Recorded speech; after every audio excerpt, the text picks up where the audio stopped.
로마서 1장 16절 17절은 로마서 전체의 주제에 해당하는 말씀입니다. 바울 사도는 복음을 설명하려는 시점에서 먼저 나는 복음을 부끄러워하지 않는다 선언합니다. 왜 이런 말을 하고 있을까? 실제로 생각해 보겠습니다. 복음은 예수 그리스도에 관한 소식입니다. 그런데 그 예수 그리스도가 누구시냐? 우리는 예수님을 하나님의 아들, 부활하신 그리스도로 고백을 합니다. 그렇지만 당시 로마 그 시대의 사회의 인식은 십자가에 달려 비참하게 죽은 실패자일 뿐입니다. 예수님은 로마 변방 갈릴리 이름 없는 촌동네 출신의 평범한 사람이고 십자가에서 비참한 죽임을 당하신 패배자일 뿐입니다. 사람들은 예나 지금이나 누구나 강한 것 좋아하고 지혜로운 것을 좋아합니다. 이것은 고린도전서에 잘 나타나고 있습니다. 유대인은 표적을 구하고 헬라인은 지혜를 찾으나 우리는 십자가에 못 박힌 그리스도를 전하니 유대인에게는 거리끼는 것이요 이방인에게는 미련한 것이로되 오직 부르심을 받은 이들에게는 유대인이나 헬라인이나 그리스도는 하나님의 능력이요 하나님의 지혜니라. 자, 유대인은 표적, 강력한 힘을 원합니다. 유대인들에게 만족을 주려면 예수님은 십자가상에서 뛰어내려셨어야 하고 힘으로 강대강으로 부딪혀서 로마를 굴복시키는 그런 모습을 보여주셨어야 해요. 헬라인들은 고상한 철학을 좋아했어요. 그런데 합리적이고 이성적인 논리적인 설명도 없이 다짜고짜 믿으라 그러고 그것도 십자가에서 실패한 패배자를 믿으라고 하니까 지성인들에게 기독교 복음은 정말 매력이 없었습니다. 그들이 보기에 십자가의 복음은 정말 미련해 터졌습니다. 그럼에도 바울 사도는 십자가의 미련한 것을 고집스럽게 증거했습니다. 십자가의 복음은 인간의 어리석은 교만과 지혜와 기대를 깨뜨리기에는 안성맞춤입니다. 인간의 인간적인 가능성이 사라진 곳에서만 진정한 구원이 가능하기 때문입니다. 십자가 복음은 타협이 없습니다. 누구든지 이 투박하고 거친 돌에 맞아 부서지든지 피해 도망치든지 결단해야 돼요. 십자가 신앙은 역설의 진리예요. 이것은 철저한 비움이고 철저한 낮아짐이요 부서짐입니다. 그럴 때만이 진짜 채울 수 있고 생명에 이를 수 있는 거예요. 이 하나님의 지혜와 인간의 생각을 뛰어넘는 하나님의 능력을 보지 못한다면 우리 역시도 복음을 부끄럽게 생각할 수밖에 없을 거예요. 이 일은 2000년 전의 사건이 아니라 현대를 사는 우리에게도 거침없는 도전입니다. 우리 또한 복음을 부끄러워하지 않습니까? 복음을 부끄러워하지 않는다는 말은 하나님의 말씀을 부끄러워하지 않는다. 하나님을 부끄러워하지 않는다는 그런 말과 같습니다. 여기서 부끄러워한다는 것이 단지 내가 신앙인임을, 내가 목사고 장로고 집사임을 숨기려는 그런 행동을 말하는 걸까요? 하긴 요즘 같으면 교회 다니는 거 감추고 싶을 정도예요.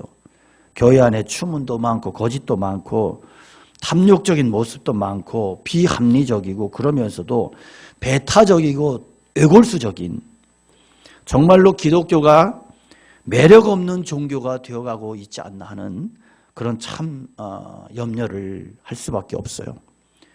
그러나 더 큰 문제는 우리 안에서 발생하고 있다는 거예요. 우리 스스로가 복음을 부끄러워하는, 복음에 대한 확신이 없이 살아요. 여러분, 나는 진짜 하나님의 말씀이 살아있음을 믿습니까? 세상 어떤 힘보다 정말 하나님을 더 확신하고 계신가요? 우리는 보이는 물질이나 권력이나 사람을 더 신뢰하고 있지 않습니까? 자, 복음을 말할 때 우리는 먼저 성경이 말씀하고 있는 구원에 대해서 제대로 이해할 필요가 있어요. 신앙생활을 오래 한 분들에게 구원받으셨냐? 당신은 구원받았느냐? 이렇게 물으면 대개는 받았다고 해요. 그래서 구원이 뭡니까? 그렇게 물으면 죽어서 천당 가는 거다. 이렇게 보통 대답을 해요. 틀린 대답은 아니지만 다 틀린 대답은 아니. 그러나 다시 한번 우리가 질문해 볼 필요가 있다. 여러분, 구원이 뭘까요?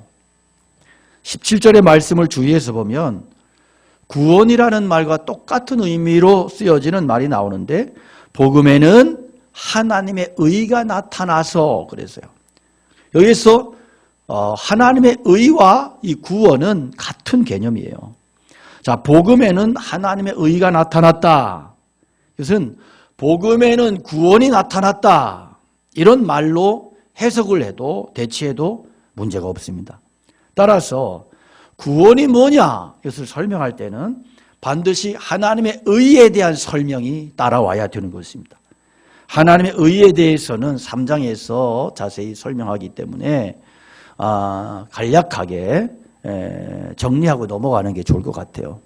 자, 여기서 말씀하고 있는 이 하나님의 의는 율법의 선한 행위로 의롭다 인정받는 것과 완전히 대조되는 개념이에요.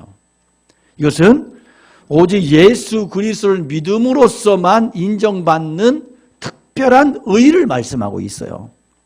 이것이 하나님께서 구원을 위하여 새롭게 내어놓으신 하나님의 새로운 의예요. 그러니까 선한 행위가 있어야 하나님께 인정받을 수 있다. 이렇게 생각하는 자들에게 아니다. 예수만 믿으면 내가 그것을 너에게 의로 인정하기로 결정했다. 그런 말이에요. 이게 하나님이 말씀하시는 의예요. 믿음만 가지면 의로운 것이 아무것도 없는 자를 하나님께서 의롭다고 인정하시는 것이니까 사람의 지혜로 이해하기 어려운 거예요. 자, 이 본문을 공동번역 성경으로 보면 훨씬 더 잘 이해가 되는데, 복음은 하나님께서 인간을 당신과 올바른 관계에 놓아주시는 길을 보여주십니다. 인간은 오직 믿음을 통해서 하나님과 올바른 관계를 가지게 됩니다. 성경에도 믿음을 통해서 하나님과 올바른 관계를 가지게 된 사람은 살 것이다. 그렇게 말씀하지 않았습니까? 공동번역 성경의 내용이에요. 자, 여기서 하나님의 의의가 뭐냐? 공동번역 성경이 잘 번역한 것처럼 예수 그리스도를 통해서 하나님과의 관계가, 일그러졌던 관계가 예수 그리스도를 통해서 바르게 되었다. 그런 뜻이다. 그러니까 하나님과의 관계가 바르게 된다고 하는 것이 바로 생명을 얻는다, 구원을 얻는다는 동일한 뜻이란 말씀이에요. 그러므로 구원이 뭐냐 물으면 이렇게 대답해야 돼요. 예수 믿어서 그 믿음으로 하나님께 의인으로 인정받는 것을 말한다 하는 거예요. 이것을 우리가 한문으로 이신측의, 이신칭의, 의롭다, 믿음으로 의롭다 칭함을 받는다. 이렇게 이야기를 해요. 믿음으로 얻는 이 의 때문에 비로소 우리는 하나님과 화목할 수 있는 것이에요. 죄와 죽음 그리고 사탄의 세력에서 이미 자유함을 얻는 것이고 이미 사망에서 생명으로 옮겨진 상태인 거예요. 이미 구원이에요. 그리고 장차 예수님 안에 있는 새 생명을 받아 누리는 영원한 나라에 들어가게 됩니다. 이것은 장차 임할 완전한 구원인 것입니다. 로마서는 이렇게 기막힌 구원의 은혜를 우리가 다시 알게 하고 확신하게 하며 풍성하게 누리도록 하기 위해서 기록된 성경입니다. 이 모든 것이 하나님의 의가 주시는 선물이고 축복입니다. 그래서 구원과 하나님의 의를 같은 의미로 볼 수 있는 것입니다.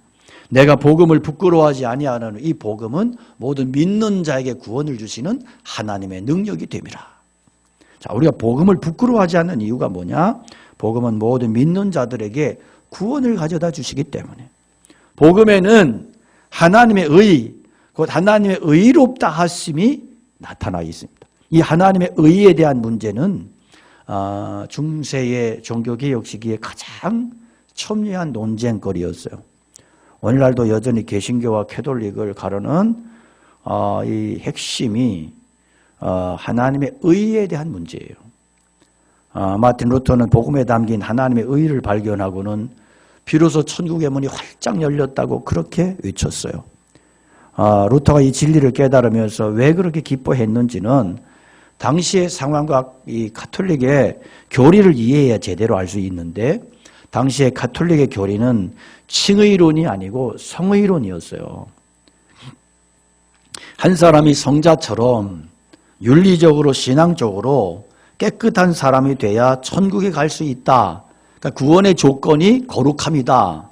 이런 교리예요. 우리가 흔히 선행으로 구원받는다고 하는 말이 여기에서 나왔어요. 고행, 순례, 사랑, 성결, 고해 이런 성사에 참여하고 성인의 공로라든지 어떤 식으로든 자기 안에 이런 의의를 꽉꽉 채워야 천국에 갈 수 있고 여기에 못 미치면 연옥에 들어가서 거기에서 얼마가 됐든 정화의 시간을 거쳐야 한다. 이런 교리로 가르쳤습니다. 자, 루터는 하루에 여러 번 서너 시간씩 고해 성사를 해도 로마 교황청의 계단을 무릎으로 기어오르고 내리고 이 무릎이 다 깨지고 피가 나도 자기 안에 쌓인 의의가 온전케 됐다는 확신을 절대로 가질 수가 없었어요. 그래서 루터가 비텐베르크 한 고탑에서 로마서의 말씀을 집중해서 읽다가 칭의론의 교리를 이 진리를 깨닫게 됩니다. 나는 생각을 가다듬고 복음에는 하나님의 의가 나타나서 믿음으로 믿음에 이르게 하나니 기록된 바 오직 의인은 믿음으로 말미암아 살리라 함과 같으니라는 말씀에 집중하였다. 나는 하나님의 의가 하나님으로부터 받은 은총, 즉 믿음으로 사는 의라는 것을 알았으며 긍휼이 풍성하신 하나님이 믿음으로 말미암아 우리를 의롭게 하신다는 그 의가 복음으로 나타났다는 것을 깨달았다. 그 순간 천국으로 들어가는 듯한 새로운 느낌을 받았으며 성경 전체가 완전히 새롭게 보이기 시작했다. 나는 성경을 처음부터 끝까지 읽어나갔다. 바울이 전한 로마서 말씀은 내게 천국으로 통하는 문이 되었다. 구원은 내가 성자가 되어야 이루어지는 게 아니고요. 예수님 믿는 순간에 당장 이루어져요. 내가 예수 믿는 사건은 대단해서 예수님의 의가 일시에 나에게 쳐들어오고 예수님의 의가 일시에 나에게 전가가 돼요. 우리는 나의 의가 아니라 예수님의 의를 힘입어서 그 의를 옷 입고 하나님 앞에 담대히 설 수 있는 거예요. 그래서 종교개혁자들은 임종 때의 마지막으로 다시 한번 이 믿음을 확인했습니다. 당신은 예수님을 믿습니까? 예, 믿습니다. 그러면 당신은 오늘 천국에 있게 될 것입니다. 어렵게 생각했던 육중한 천국의 문이 믿음의 고백 하나로 열렸습니다. 무자비하고 두려울 것만 같은 하나님의 얼굴이 이 믿음을 고백하는 순간 정말로 사랑의, 자비의, 은혜의 얼굴로 바뀌는 것입니다. 복음에는 하나님의 의가 나타나서 믿음에서 믿음으로 믿음에 이르게 하나니 기록된 바 오직 의인은 믿음으로 말미암아 살리라. 여러분, 이 말씀이 종교개혁을 일으켰고 모든 가짜 종교를 때려 부셨습니다. 이것이 기독교 구원의 핵심 진리입니다.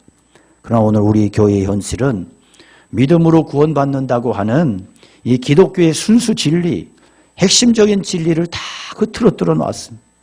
예수 믿으면 만사형통한다, 예수 믿으면 건강해진다, 복받는다, 이런 많은 신자들이 자기 도취증, 자기 중심에 자기가 만들어 놓은 믿음에 다 취해 있어요.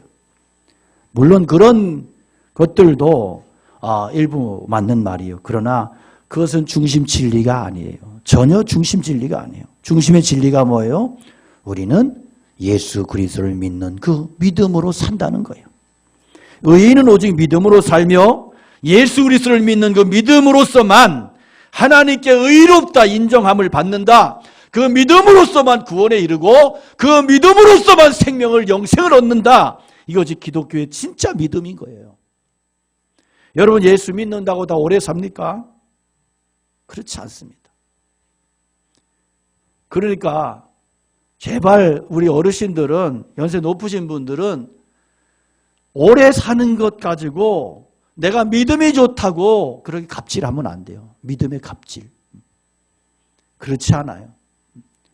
DNA를 잘 타고난 거예요. 물론 은혜도 있지요, 그 속에. 그러니까 저 같은 사람은 일찍 안 죽을 것 같아요. DNA가 좋아요. 외가, 친가, 다 좋아요. 다 장수하셔. 그러니까 제가 오래 살거든. 우리 목사님 믿음이 좋아서 오래 살 그러지 말고 DNA가 좋다. 그게 맞아요. 우리는 얼마나 그런 것을 가지고 굉장히 갑질을 하려고 그런지 몰라. 그리고 자기 의로 내세워. 내가 예수님을 잘 믿었기 때문에 장수한다. 그러면 나이 30에 30도 못 돼서 그렇게 선교지에서 참수당하고 이런 분들은 그런 저주받은 거예요. 그러니까 우리가 얼마나 자기식대로의 믿음에 빠져 있는지 몰라. 여러분 예수 믿으면 다 부자 됩니까?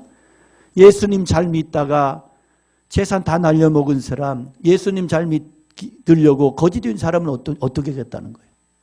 이런 말도 안 되는 논리, 이런 번영과 기복신앙의 논리가 한국 사람들의 신앙을 다 망쳐놨다는 거 아셔야 돼요. 예수 믿고 오히려 가난해질 수 있어요. 예수 믿고 오히려 복음 때문에 가난해지는 게 진짜 믿음인 거 아세요? 예수 믿음에 다 성공한다고요? 그렇지 않아요. 이 땅에서는 심은 대로 거두는 원리, 일반적인 원리로 하나님이 이 땅을 통치하세요. 게으른 자가 예수님을 열심히 믿고 기도했더니 성공해요? 그렇지 않아요. 땀도 안 흘려놓고 그럼 예수님 뭐라고 응답하실까요? 이 불안당아 공부해라 그러지. 실패할 수 있어요. 망할 수도 있는 거예요. 여러분 오래 사는 게 진리예요? 예수님 33살에 십자가 달려 돌아가셨어요. 기억하십시오. 예수님 결혼도 안 하셨어요. 뭐가 진리예요? 뭐가 진짜 복음이에요? 이런 현상적인 기복적인 것들에 여러분의 신앙에 기초를 두지 말라는 거예요. 물론 예수 믿으면 믿음 안에서 주님이 우리에게 필요한 것들을 채워주시고 공급해 주시는 은혜가 있지요. 예수 믿을 때 우리에게 땅에서 또 하나님께서 부어주시는 그런 은혜와 축복도 반드시 분명히 있어요. 중요한 것은 하늘의 영원한 축복이 나의 것이 되는. 여기서 중요한 것은 예수님의 십자가가 하나님의 의를 충분히 만족시켜 주심으로써 그 십자가가 나를 구원하셨다고 하는 이 믿음이에요. 그래서 구원은 오직 예수 그리스도를 주로 믿는 그 믿음으로 받는 거예요. 내 행위가 아니에요. 감정이 아니에요. 그러니까 자기의에 취해서 까불지 말라는 거예요. 저 믿음으로 받는 것을 안다면 믿음으로 받는 진리를 깨달은 자는 겸손해질 수밖에 없는 거예요. 성령도 감정이 아니라 믿음으로 받습니다. 구원도 영생도 오직 예수 그리스도를 구주로 믿는 그 믿음으로 받습니다. 그리스도인은 무엇으로 사느냐? 그 믿음으로 사는 사람들. 위대한 믿음. 그것이 곧 신앙이에요. 오늘 교회는 타락하고 있고 흔들리고 있어요. 왜? 이 복음에서 떠났기 때문에. 바른 믿음 회복하셔야 됩니다. 그리고 우리가 구원을 다룰 때 한 가지 더 생각할 것이 있는데 우리 예수 믿고 하나님의 의의를 얻었다고 하지만 그게 당장에 눈에 보이지도 않고 손에 잡히지도 않아. 그래서 잘못하면 구원을 지나치게 관념, 형이상학적인 영역에 묶어버리기가 쉬워요. 그러나 구원에는 영적 요소만이 아니라 육적인 요소도 있고요. 내세적인 복만이 아니라 현세적인 은혜도 축복도 포함된다는 거예요. 우리 알다시피 죄가 세상에 들어오면서 영혼이 부패하게 되고 이에 따라 사람은 정신적인 혼란과 육체적인 질병으로 고통받기 시작했어요. 그러나 복음 듣고 구원의 능력 체험하면 그것이 우리의 정신세계는 물론 육체까지 대단한 영향력을 미쳐요. 불안하던 사람이 평안 누리고 고독하던 자가 주님과 동행함으로 고독을 이겨내요. 불평, 불만, 원한에 사무쳤던 사람이 그런 사람들을 다 용서해버리기 때문에 마음과 내 놀라운 은혜가 자유가 찾아와요. 이미 구원함을 얻었고 영원한 하나님 나라 소망하며 살기 때문에 세상에서 여러 가지 마음 상하는 일들이 있어도 그로 인해서 절망하거나 거꾸로 뜨림을 당하지 않아요. 한마디로 말해서 영혼의 구원이 병든 정신도 강건하게 하고 육체까지 회복시키는 놀라운 변화의 역사들이 능력이 나타나게 되는 거예요. 알코올 중독자가 변화받고 인격 파탄자가 달라지고 변화받고 분행했던 가정이 회복이 되고 그래서 기독교를 변화의 종교다 이렇게 이야기하는 거예요. 다시 말하면 구원의 의미는 우리의 영혼이 의롭다함을 얻고 천국에 들어가는 것만이 아니라 우리의 정신과 육체적인 모든 영역에 미치는 결과까지 다 포함된다. 전인적인 구원의 역사를 이룬다 하는 것을 기억하라는 것입니다. 그래서 장차 하나님 나라에 들어가서 행복하게 사는 것만이 아니라 이 세상에서 예수님으로 인해 행복하게 사는 현세적인 은혜와 축복까지 다 포괄한다는 말이에요. 그러니까 전인격적인 구원이고 현세와 내세를 총망라하는 포괄적이고 엄청난 구원이다 하는 것입니다. 자, 우리는요, 그토록 바울 사도가 로마 교회에 가서 복음 전하며 다시 불붙이고 싶어 했던 하나님의 능력이 무언가 하는 것을 구체적으로 살펴봐야 돼요. 본문에 보면 우리가 금방 알 수 있는 사실이 뭐냐 하면 복음이 하나님의 능력이다. 근데 복음과 능력은 같은 것이라고 하는 거예요. 로마서의 외침이 뭐냐? 복음이 바로 하나님의 능력이다. 예수 그리스도의 십자가와 부활의 복음, 예수 그리스도의 구원의 이름을 성경은 그 자체가 곧 능력이라고 선포하고 있습니다. 그런데 그 능력은 곧 위로부터 임하시는 성령의 능력이고 복음을 믿는 자와 교회에 임하는 능력이에요. 16절 표현대로 모든 믿는 자에게 임하시는 능력이에요. 그런데 이렇게 놀라운 능력임에도 불구하고 문제가 있는데, 그래서 복음의 능력이 그 자체로는 엄청난 것이지만 그 능력을 수용하는 사람의 상태에 따라서 제재를 받는다는 거예요. 우리가 기도 게을리하면 그 능력이 상실됩니다. 복음을 듣지 않고 무시하면 그 능력을 체험할 수 없습니다. 우리 범죄에서 성령을 근심하게 하면 이 거룩한 능력이 소멸되거나 식어지는 거예요. 아무리 잘 믿는 사람이라도 계속해서 그 능력을 사모하고 조심하지 않으면 이 능력은 상실되고 유지하기 어려운 거예요. 그렇기 때문에 믿는 자는 누구든지 이 능력을 잃지 않기 위해서 최선을 다해야 돼요. 교회는 복음만을 선포하고 복음의 능력에 붙들리고 복음의 능력에 집중해야만 돼요. 교회가 교회답기 위해서는 이 능력의 불꽃이 꺼지지 않도록 정성을 다해야 되는 것입니다. 저는 현대교회가 이 능력을 얼마나 유지하고 있는지 의심스러워요. 너무 답답한 일들이 많으니까. 교회 안에 왜 이렇게 싸움이 많아요? 왜 이렇게 거듭나지 못한 신자들이 판을 쳐요? 왜 구원의 감격이 다 식어버렸어요? 왜 교회 밖에만 나가면 안 믿는 자하고 똑같이 살아요? 왜 성격도 안 바뀌고 기질도 안 바뀌고 왜 교회 밖에만 나가면 그렇게 온갖 못된 자들과 똑같이 살아가느냐? 왜 죄를 범하고도 회개하지도 못하고 자기도 변화되지도 못하고 남에게 모든 책임을 다 갖다 전가시키면서 정죄하고 있고 왜 이렇게 변명만 늘어놓고 정말로 왜 복음을 이렇게 부끄러워하느냐? 이런 사람들이 교회 안에 많은 것을 보면 교회가 복음의 능력을 성령의 능력을 상실하고 있음이 분명하단 말이에요. 너무 답답해요. 예수 이름 우리가 얼마나 입이 아플 만큼 침이 마르도록 자주 들먹입니까? 그런데도 그 예수 이름의 능력이 나타나질 않아. 십자가 사방이 얼마나 많아요. 목걸이에 넥타이에 심지어 귀걸이에. 요즘 사람들은 십자가 문신을 또 그렇게 즐겨요. 굽여 파가지고 십자가를 새기고 치렁치렁 십자가 매달고 다니고 성직자는 성직자대로 겉만 썩지 않았지 속은 다 썩어가지고 복음의 능력도 없고 그러고 있지 않는가 몹시 염려가 됩니다. 어떤 교회는 십자가를 탑을 여러 개 세워놨어. 십자가가 많은 만큼 높이 나는 만큼 그만큼 능력이 나타나야 되는데 현실은 그렇지 못하다는 게 우리의 고민이고 수치예요. 차라리 십자가 붙이지 말고 다시 출발했으면 좋겠다는 생각이 들어요. 이런 답답한 현실 속에서 우리가 다시 살기 위해서 뭐 해야 되느냐? 정말로 복음에 집중해야 되고 복음을 들어야 되고 복음 붙잡아야 된다. 성령의 능력이 활활 타오르는 복음, 십자가와 부활의 능력의 복음을 내가 받아들이고 이 복음에 붙들려서 살아가야 되는 것입니다. 복음 듣고 풍성한 은혜의 세계에 깊이 빠져야 구원의 감격도 다시 회복할 수 있고 그 놀라운 능력이 진짜 나의 능력이 될 수 있다는 거예요. 예수 그리스도의 이름을 아무렇게나 여러분 함부로 부르지 마십시오. 그 이름은 거룩함이에요. 그 이름은 능력이에요. 성령의 역사, 성령의 불 함부로 들먹이지 마십시오. 성령은 거룩한 능력이에요. 그 능력을 내 것으로 만들기 위해서는 예수 그리스도를 날마다 가슴에 품고 마음의 보좌에 모시고 어떻게 하면 내가 그리스도 중심의 삶을 살 수 있을까? 어떻게 하면 복음의 능력이 나의 능력이 되고 그리스도의 그 능력이 나 같은 용서받은 죄인을 통해서 세상의 선한 능력으로 나타나고 증거될 수 있을까를 기도하며 그리고